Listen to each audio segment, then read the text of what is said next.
under the enchantment of wine. The afternoon sun bathed the vineyards of Rosewood Winery, one of the most prestigious wineries in the state. The long rows of vines swayed gently in the breeze, and the air was impregnated with the sweet aroma of grapes ready to be harvested. It was the day of the great annual wine exhibition, an exclusive event full of tastings, live music, and of course, much wine.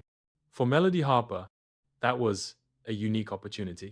Not because she was a wine expert in fact, her knowledge was limited to distinguishing between red and white, but because her best amiga, Olivia, had convinced her to go with the promise of an unforgettable experience.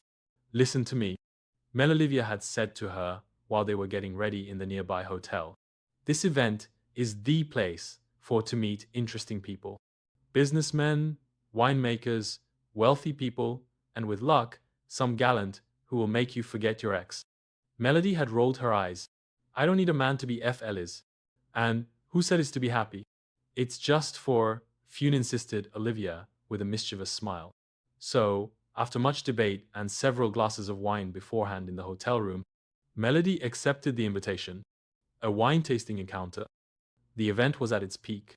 There were tasting stations with different types of wines, pairings with exquisite cheeses, and a band Big Jazz playing live. Olivia, as expected, immediately started flirting with an attractive sommelier. Meanwhile, Melody stayed exploring on her own, trying a wine tra and another until she began to feel a little, how to say it, lighter than normal. It was then that, without realizing it, she collided head-on with someone. "Oh, I'm sorry," she stammered, feeling that the pact almost made her stagger. The man in front of her held her arm to stabilize her. He was tall, with dark hair and a mischievous smile.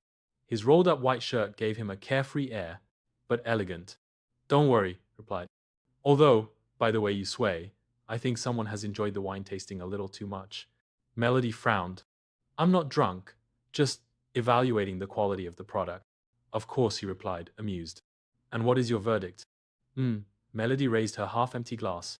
"Quite good. Although the last one had a slightly... What would?" The man laughed. "That's because it probably had oak notes. It's called barrel aging." "Oh, look how smart," said Melody, crossing her arms. "Are you an expert, or just someone who... Is that interesting?" "Something like Dave," said with a smile. "My name is Glen Donovan." Melody felt that the name sounded familiar. "Wait, Donovan? Like in Rosewood Winery, owned by the family. Is Donovan?" "The same.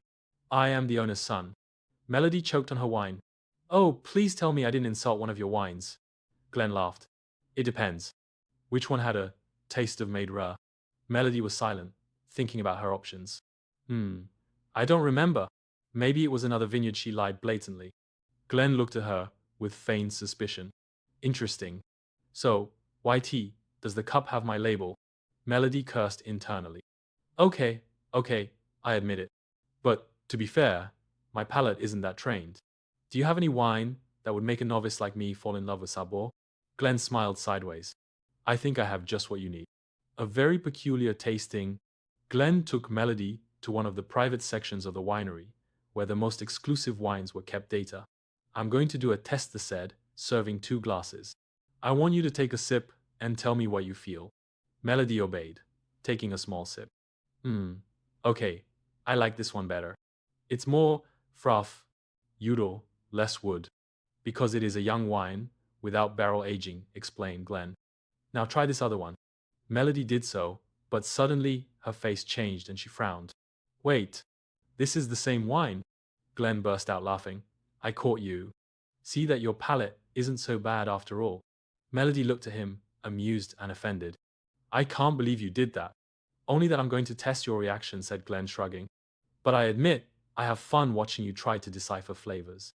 "Wow, what a gentleman," Melody replied sarcastically. "That's how you conquer as a las mujeres." Glen rested an elbow on the table, leaning slightly closer. "Well, so far, it seems to be working." Melody felt her face heat up.